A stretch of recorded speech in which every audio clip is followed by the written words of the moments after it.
What it is, what it was, what it could be, y'all. Welcome back to Disc Golf Justice. Today is gonna be episode 9 of the Learn Your Bag Challenge, and I got a disc that is in most people's bags. And I'm gonna figure out why is it in most people's bags. I had never heard of this disc when I first started, but then someone told me, hey man, did you know that there's a disc named after you? And I said, what? The Dynamic Disc Justice. Look at this, I even got my own stamp on here, baby. The Justice stamp on the Justice disc. I'm not gonna lie, I actually do really like this. I don't end up using it too often. It's more of a utility disc for me, but I put it in the bag a few months ago and it definitely hasn't came out. It's got that sentimental value too with it being the Justice. Because it's so reliable and so stable, it's so good for forehands, good for backhands. Like you don't really ever have to worry about turning a Justice over. It's gonna come back for you. I know I normally do 9 holes for the Learn Your Bag Challenge, but I'm gonna start switching it to 5. 5 holes with the Dynamic Disc Justice only. I'm gonna start out on hole 14. It's a 384-foot par 4. No OB or anything, so this is a pretty gettable birdie. Hopefully I can get it with the Justice. Behold the stability of the Dynamic Disc Justice.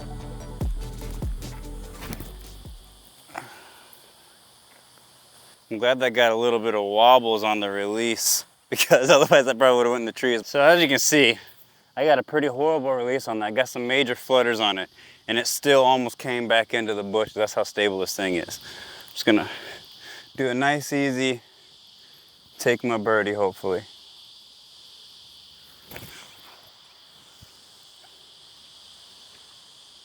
It's a bit short. That is a pretty drastic skip. Like I threw that really far to the right of the basket. It almost went into those bushes and it skipped all the way over here, faded and skipped all the way over here left to the basket. Take our bird. Hey, -1 through 1 hole. I started on this hole for a reason though. It's pretty birdieable. I needed a confidence boost. Hole 15, 289 feet. You got a low ceiling because of these trees. There's an OB path that runs along between the middle and us and the basket. And the basket sits up on a hill. So if you don't get to the left or the right, it's a death putt. Let's let the Justice do his thing.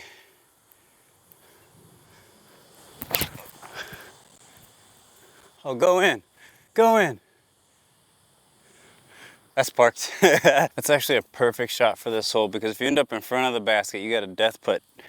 And if you get to the left or the right, you don't. Well, I mean, kind of, but not really. 2 under through 2 holes, baby.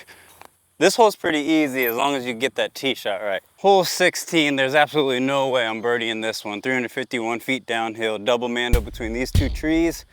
The basket's all the way down there, parked behind another tree with OB behind it, and there's an OB path going in between us and the basket. I might try put this on some Annie. I just need to set my second shot up.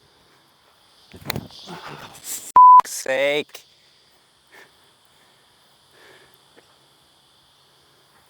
I just spent the last 20 minutes looking for this disc because I thought it got stuck in that tree and didn't come down. Turns out it punched all the way through. Right when I had given up hope, I found it.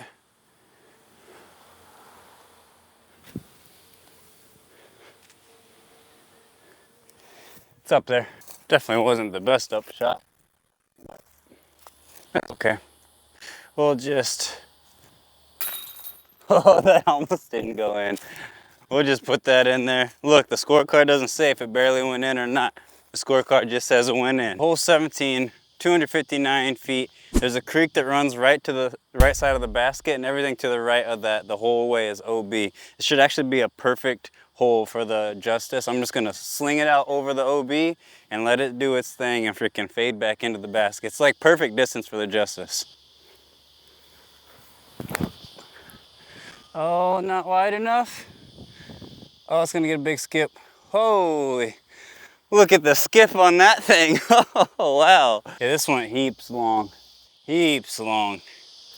Maybe the Justice is too much disc for this. We're well outside of circle 2. We got death putt with OB right behind the basket, but I reckon I'm still gonna give it a run. That was a run. Just to be clear, that was me trying to make the putt. Well, that's gonna be a par. For this hole, we got 1 hole left. Let's see if we can go 3 under. Hole 18, 200-foot island hole. Anything outside of C1 goes to the drop zone. If there's a hole that's meant to be birdied, it's this one. If not ace, this is the only hole I've ever aced. Let's see if we can get the ace with the Justice. That'd be pretty sick.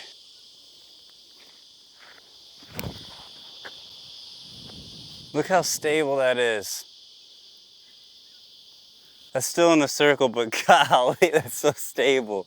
Well, we left ourselves a pretty lengthy birdie putt, but it's okay, we can still get this.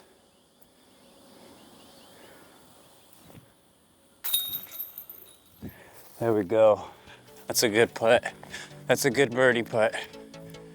Woo, 3 under. I was nervous about that, I'm gonna be honest. All right, y'all, that is gonna wrap up episode 9 of the Learn Your Bag Challenge, the Dynamic Disc Justice. It really is one of a kind. I reckon you could probably compare it similar to the Discmania Mutant, but really, the Justice is really just the Justice, you know what I mean? It's so stable, so predictable. Like, just aim far right if you're right hand backhand, far left if you're right hand forehand, opposite for left hand, and you're gonna hit your target. Like, it's not gonna turn over on you, it will always come back. Let me know what you guys think about the Dynamic Disc Justice down in the comments. Have you ever given it a toss? Is it in your bag? I'm curious. If you guys liked the video, make sure you give it a big old thumbs up. If you wanna see more, make sure you smash that subscribe button so you don't miss out on any of my future content, and I'll catch you guys in the next one. Peace.